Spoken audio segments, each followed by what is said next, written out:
भगवानगडावर पंकजा मुंडेंच्या दसरा मेळाव्याला परवानगी नाकारण्यात आली आहे। गडाच्या आतमध्ये दसरा मेळाव्याची परवानगी जिल्हा प्रशासनाने नाकारली आहे। गडाच्या हद्दीमध्ये 40 गुंठे जागा भारजवाडी ग्रामपंचायतीची असून तिथे दसरा मेळाव्याला परवानगी मागण्यात आली होती। ग्रामपंचायतीने 6 तारखेला जिल्हा प्रशासनाकडे अर्ज केला होता, मात्र त्या जागेत परवानगी नाकारण्यात आली आहे। तसंच कायदा सुव्यवस्थेचा प्रश्न निर्माण होऊ नये यासाठी भगवानगडावर जमावबंदीचे आदेश जिल्हा प्रशासनाने दिले आहेत। त्यामुळे पंकजा मुंडे यांना झटका बसलाय, तर मुख्यमंत्र्यांनी साथ दणका दिल्याची चर्चा आता रंगू लागली आहे।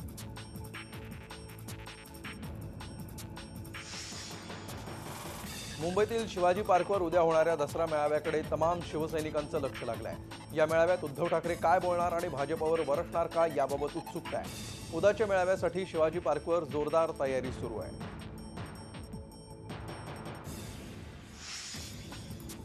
दसरा म्हटलं की संघाच्या विजयादशमी उत्सवाकडे साऱ्या भारताची नजर असते। यंदाचा दसरा संघासाठीही महत्त्वाचा आहे। अनेक वर्षांनंतर संघाच्या गणवेशात बदल होणार असून यंदाचं संचलन फुल पॅन्टमध्ये होणार आहे। संघाच्या रेशीमबाग मुख्यालयात उद्याच्या संचलनाची जोरदार तयारी सुरू आहे। भारताने पाकिस्तानवर केलेल्या सर्जिकल हल्ल्यानंतर उद्या सरसंघचालक मोहन भागवत यांच्या भाषणाकडेही राजकीय वर्तुळाचं लक्ष लागून राहिलं आहे। शिर्डीच्या साई मंदिरातील 3 दिवसीय पुण्यतिथी दसरा उत्सव पहाटेच्या काकड आरतीने सुरुवात झाली। त्यानंतर साईंच्या पोथी आणि फोटोची मिरवणूक काढण्यात आली। साईंचा हा 98वा पुण्यतिथी उत्सवासाठी सभामंडप, दर्शनरांग, पाणी आणि आरोग्य अशा सुविधा पुरवण्यात येत आहेत। मंदिरासमोर 45 फूट भव्य दिव्य देखावा साकारण्यात आला आहे। मुंबईतल्या द्वारकामाई मंडळाकडून स्वखर्चाने त्यासाठी काम करण्यात आलंय। या विशाल प्रवेशद्वारावर कोल्हापूरच्या लक्ष्मी आणि नाशिकमधील सप्तशृंगी देवीची प्रतिमा साकारली गेली आहे। उत्सवासाठी मुंबई आणि राज्याच्या विविध कानाकोपऱ्यातून येणाऱ्या पालख्या आणि भक्तांसाठी सोय करण्यात आली आहे। भाविकांना 3 दिवस प्रसादालयात मोफत भोजनाची व्यवस्था करण्यात आली आहे। पुण्यतिथी उत्सवाच्या मुख्य दिवशी साई समाधी मंदिर भाविकांसाठी खुलं ठेवलं जाईल। उद्या साजऱ्या होणाऱ्या विजयादशमीच्या निमित्तानं बाजारपेठा सजल्यात। शहरात जवळपासच्या ठिकाणांहून झेंडूची फुलं विक्रीसाठी मोठ्या प्रमाणावर येणार आहेत। मुंबईच्या बाजारपेठाही झेंडूच्या फुलांनी बहरल्यात। दादरचं फुल मार्केट गजबजलेलं आहे आणि अर्थात झेंडूच्या फुलांची खरेदी विक्री जोरात सुरू आहे। यावेळी झेंडूचं उत्पादन नेहमीपेक्षा जास्त आल्यामुळे बाजारात फुलांची आवक मोठ्या प्रमाणात झाल्याचं व्यापारी सांगतायत। अनेक शेतकरी थेट माल बाजारात विकत असल्यामुळे त्यांच्याकडे झेंडू 30 रुपये किलोनी मिळत आहेत। तर या शेतकऱ्यांकडून विकत घेणारे मोठे व्यापारी, किरकोळ व्यापारी, फेरीवाले यांच्याकडे किलोचा दर वाढत गेलेला बघायला मिळतोय। 3.5 मुहूर्तांपैकी एक असलेल्या दसरा या सणाला सोने खरेदीला पारंपरिक असं महत्त्व आहे। सोन्याचा सध्याचा दर 800 रुपयांनी कमी झाल्यामुळे ग्राहकांकडून खरेदीला प्रतिसाद मिळतोय। दसऱ्याला सोन्याची आपट्याची पानं, दागिने तसंच तुकडा स्वरूपात खरेदी केली जाते। उद्याच्या विजयादशमीच्या सोने खरेदीच्या मुहूर्तावर जळगावातील सराफा व्यावसायिकही सज्ज झाले। हमने कम से कम वजन से लेकर के ज़्यादा से ज़्यादा वजन तक सब पान तैयार करके रखे हैं, ताकि हर एक ग्राहक को अपनी कैपेसिटी के अनुसार सोना खरीदी करना योग्य परवड़ सके। इसके लिए हमारी पूरी तैयारी है। अब देखते हैं कल का दिन हमारे अनुमान के अनुसार अच्छा जाना चाहिए। कैसा जाता है ये मालूम पड़ेगा। लोकल ट्रेन आणि चाकरमानी यांचं नातं कायम अगदी जिव्हाळ्याचं राहिलं आहे। रोजच्या प्रवासात आपल्याला साथ देणाऱ्या लोकलची चाकरमान्यांनी दसऱ्याच्या 1 दिवस आधी सजावट आणि पूजा करून कृतज्ञता व्यक्त केली। प्रवाशांनी लोकल ट्रेनमधील देवीच्या प्रतिमेचं पूजन करून आनंद उत्सव साजरा केला। यावेळी महिलांनी फलाटावर भोंडल्याचा फेर धरला तर फुगडीचा खेळ खेळून लोकलबद्दलचा जिव्हाळा दाखवून दिला।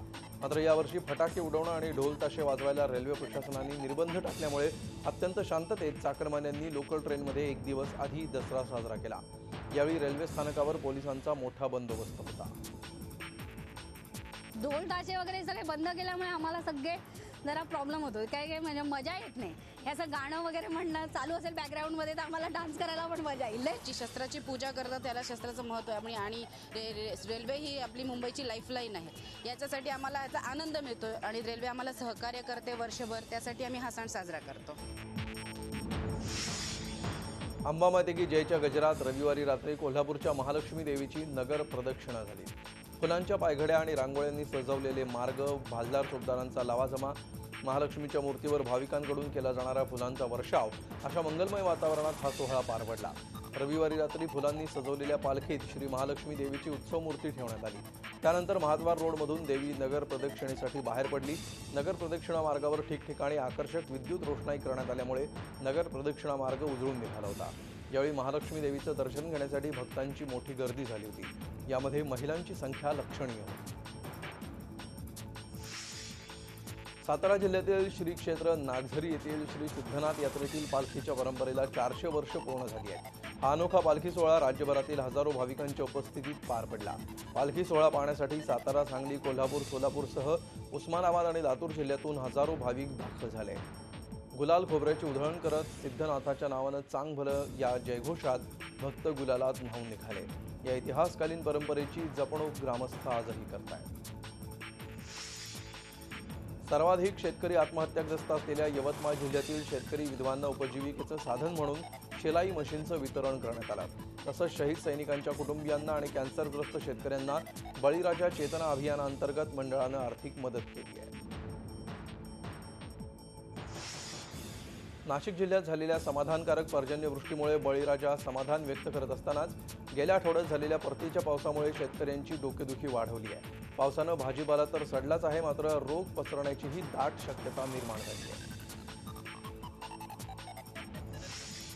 नांदेड शहरात चोरट्यांनी आपला मोर्चा मंदिरांकडे वळवला आहे। 2 दिवसांपूर्वीच दयानंद नगरमधील दत्त मंदिरात चोरीची घटना घडली होती, तर रविवारी मध्यरात्रीनंतर शहरातील सांगवी परिसरातील श्याम मंदिरात सशस्त्र दरोडा टाकून लूट करण्यात आली।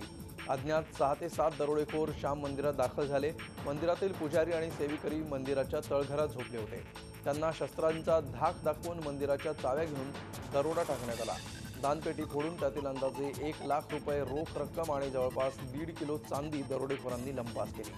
3 दिवसात 2 मंदिरात चोरीच्या घटना घडल्यामुळे मंदिरांच्या सुरक्षेचा मुद्दा ऐरणीवर आला आहे। अमरावती जिल्ह्यातील वरुड मतदारसंघाचे आमदार डॉक्टर अनिल बोंडे यांनी नायब तहसीलदार यांना मारहाण केली होती। त्यानंतर काही दिवसातच आमदार बोंडेचे खास समर्थक नगरसेवक आप्पा गेडाम यांनी सुद्धा मोर्शी मुख्याधिकाऱ्यांना शिवीगाळ करून जीवे मारण्याची धमकी दिली। त्यामुळे आता संपूर्ण महसूल विभाग, नगर परिषदेचे अधिकारी आणि कर्मचारी यांनी आमदार बोंडे आणि त्यांच्या नगरसेवकांविरोधात बंड पुकारलाय। या प्रकरणी दखल घेत महाराष्ट्र राज्य मुख्याधिकारी संघटनेनं आज अमरावती जिल्ह्यात सर्व नगर परिषद बंद ठेवून घटनेचा निषेध करीत काम बंद आंदोलन पुकारलंय।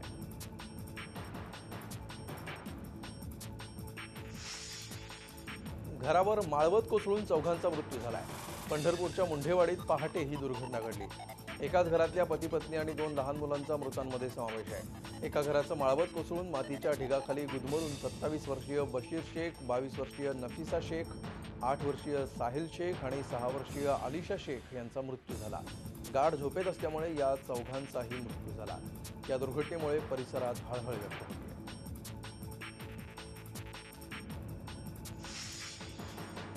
मराठवाड्याचा पाणी प्रश्न कायमचा सोडवण्यासाठी राज्य शासनानं वॉटर ग्रीड तयार करण्याचा निर्णय घेतला आहे। गेवराई शहर शासनानं दत्तक घेतल्याची घोषणा करण्यात आली आहे। त्यामुळे मराठवाड्याला निश्चित फायदा होईल असा आशावाद मुख्यमंत्री देवेंद्र फडणवीस यांनी व्यक्त केला आहे। बीड जिल्ह्यातील गेवराई नगरपालिकेच्या इमारतीचं उद्घाटन मुख्यमंत्र्यांनी केलं। पालकमंत्री पंकजा मुंडे आणि आमदार लक्ष्मण पवार हे यावेळी उपस्थित होते।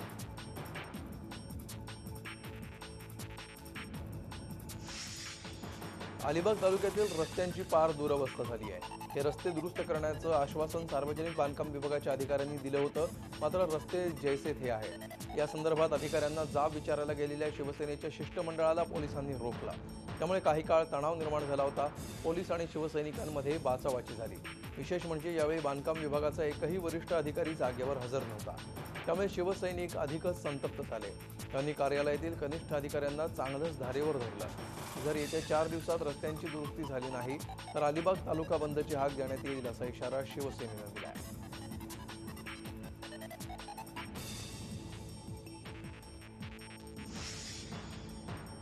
महापालिका निवडणुकीच्या तोंडावर राजकीय पक्षात जोरदार इनकमिंग आउटगोईंग सुरू झालंय। सध्या तरी भाजपला सर्वाधिक मागण्या असल्याचं चित्र आहे। भाजपमध्ये इनकमिंग प्रवेश इच्छुकांची रांग लागली आहे, तर इतर पक्षातून गळती सुरू आहे।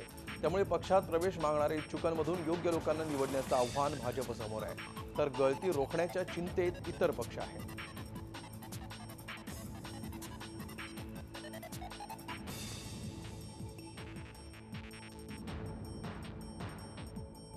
शिवसेना प्रमुख बाळासाहेब ठाकरे यांच्या संपत्तीच्या वादाप्रकरणी हायकोर्टानं राऊत यांना फटकारलंय। साक्षीदार म्हणून संजय राऊत सुनावणीला वारंवार गैरहजर राहिल्यामुळे कोर्टाने कडक शब्दात त्यांना सुनावलंय। यापुढे गैरहजर राहिल्यास कोर्टात आणून उभं केलं जाईल अशा कडक शब्दात कोर्टानं राऊतांना तंबी दिली आहे। ही शेवटची संधी असल्याचं हायकोर्टानं संजय राऊत यांना सांगितलंय। संजय राऊत मुंबईत नसल्याची माहिती त्यांचे वकील अनिल परब यांनी कोर्टाला दिली आहे। दिवाळीपूर्वी मुंबई खड्डेमुक्त करण्याचं आश्वासन मनसेच्या शिष्टमंडळाला आज मुंबई महापालिकेच्या अतिरिक्त आयुक्तांनी दिलं आहे। आज मनसेच्या शिष्टमंडळानं अतिरिक्त आयुक्त संजय देशमुख यांची भेट घेतली। मुंबईतल्या रस्त्यांचा प्रश्न गंभीर असून त्याची प्रशासनाला जाणीवपूर्वक आश्वासन देत नाही तोपर्यंत आपण जामीन घेणार नाही अशी भूमिका मनसेचे गटनेते संदीप देशपांडे आणि नगरसेवक संतोष धुरींनी घेतली होती। देशपांडे आणि धुरींवर मुख्य अभियंते संजय तराडे यांना अपमानास्पद वागणूक दिल्याचा आरोप ठेवून न्यायालयीन कोठडीत पाठवण्यात आले। आज त्यांची कोठडी संपल्यावर त्यांना न्यायालयात हजर करण्यात आलं। पालिकेच्या आश्वासनानंतर त्यांना जामीन घेण्याच्या सूचना करण्यात आल्या। त्यानुसार संदीप देशपांडे आणि संदीप धुरी यांना जामीन मिळाला। आतापर्यंत फक्त मनसेनी आंदोलन केलेलं आणि संपूर्ण जनतेचा पाठिंबा आहे। पुन्हा जर अशा पद्धतीची गोष्ट त्यांच्याकडून घडली तर मी तुम्हाला एक मगाशी जे दाखवलं की इतकी जनता संत्रस्त आहे, इतक्या मोठ्या प्रमाणावर जर एका ठिकाणी लोक सह्या करण्यासाठी पुढे येऊ शकतात तर जनता आता स्वस्त बसणार नाही। एवढंच नाही, ज्या सर्व वेतन घेऊन आंदोलन करणं ही अत्यंत चुकीची पद्धत आहे। त्यांनी खरं तर अशा पद्धतीचं काही करायलाच नको होतं। यापुढे ते करणार नाहीत अशी आपण एक आशा बाळगूया। आणि आश्वासन आम्हाला असं दिलंय की दिवाळीच्या आत म्हणजे कमीत कमी 10 आणि जास्तीत जास्त 15 दिवसाच्या आतमध्ये मुंबई ही खड्डामुक्त झालेली असेल आणि जी नवीन कामं सुरू होणार आहेत त्याच्यामध्ये खड्डे राहणार नाहीत। पक्षातील सर्व वरिष्ठांची आज माननीय अतिरिक्त आयुक्तांसोबत बैठक झाली आणि त्याच्यामध्ये पक्षाला असं आश्वासन देण्यात आलेलं आहे माननीय अतिरिक्त आयुक्तांनी की 15 दिवसात मुंबईतले सर्व खड्डे हे बुजवण्यात येतील आणि खड्डेमुक्त मुंबई ही मुंबईकरांना अनुभवता येईल। ते आश्वासन घेतल्यानंतर दोन्ही नगरसेवकांनी आज तो जामीन घेण्याचं ठरवलं आणि त्याप्रमाणे जामिनाची प्रक्रिया आता आम्ही पूर्ण केलेली आहे। मुंबईत एकीकडे खड्डे बुजवण्यासाठी पालिका कर्मचारी सुट्टीच्या दिवशीही ऑन ड्युटी आहेत, तरीही मुंबईमध्ये जागोजागी खड्ड्यांचं साम्राज्य दिसतंय। मुंबईतल्या मालाड पश्चिम परिसरातल्या छत्रपती शिवाजीराजे संकुल इथं खड्ड्यांमुळे रस्त्यांची अक्षरशः चाळण झाली आहे। रस्त्यावरील मोठमोठ्या खड्ड्यांमुळे नागरिकांना रस्त्यावरून चालणं कठीण झालंय। गेल्या महिन्याभरापासून हा रस्ता जैसे थे आहे। खड्ड्यांमुळे बेस्ट बस आणि इतर वाहनांमधून प्रवास करणाऱ्या प्रवाशांच्या पोटात अक्षरशः गोळा येतो।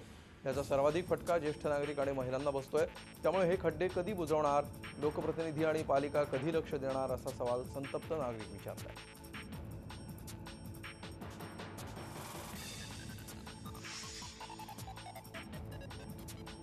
दहिसर पूर्वेकडील घनडपाडा इथे वाढदिवसाच्या निमित्त पार्टी करून दारूच्या नशेत रविवारी रात्री घनडपाडा परिसरातील 20 गाड्या फोडल्याची घटना घडली आहे। या प्रकरणी 4 आरोपींना पोलिसांनी अटक केली आहे। त्यातील मुख्य आरोपी 25 वर्षीय दीपक बीज याला अटक करण्यात आली आहे। दारूच्या नशेत 4 चाकी आणि दुचाकींची तोडफोड करण्यात आली आहे।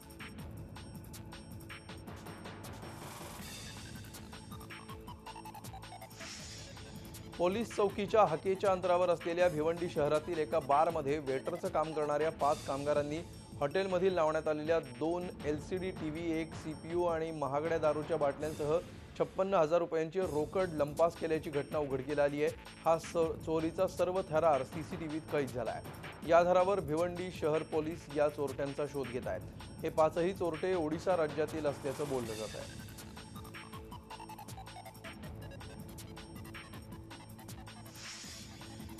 90व्या अखिल भारतीय साहित्य संमेलनाच्या अध्यक्षपदासाठी प्रसिद्ध कवी प्रवीण दवणे शर्यतीत उतरलेले आहेत।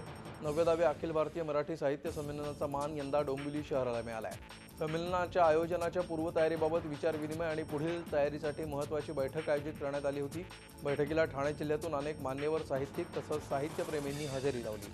संमेलनाचा ढोबळ खर्च 5 कोटींपर्यंत जाऊ शकतो अशी शक्यता आहे। यासाठी 25 लाखांच्या निधीची तरतूद महाराष्ट्र शासनाने केली आहे। कल्याण डोंबिवली महानगरपालिकेनं 50 लाखांची तरतूद केली अशी माहिती देण्यात आली आहे। आत्ताच्या महाराष्ट्रातल्या नव्या तरुण पिढीवर मला प्रचंड प्रेम आणि विश्वास आहे। माझं लेखन जे आहे ते जोडणार आहे।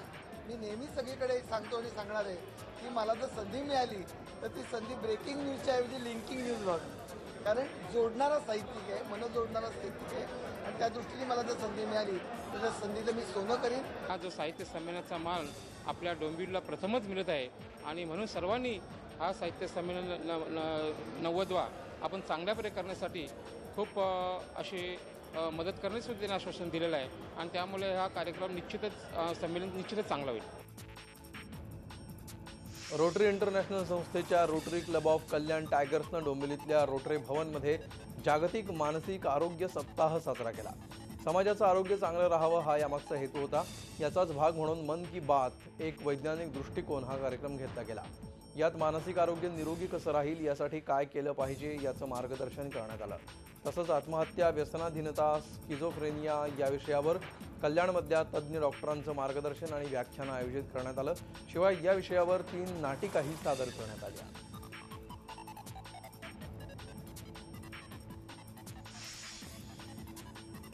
इंदूर टेस्टवर टीम इंडियानं मजबूत पकड मिळवली आहे. न्यूझीलंडची टीम पहिल्या इनिंगमध्ये 299 रन्सवर ऑल आऊट झाली. आता भारताकडे 298 रन्सची भक्कम आघाडी आहे. आर अश्विननं सर्वाधिक 6 विकेट्स घेत किवी टीम्सला चांगलाच दणका दिला. झी 24 तास रहा एक पाऊल पुढे.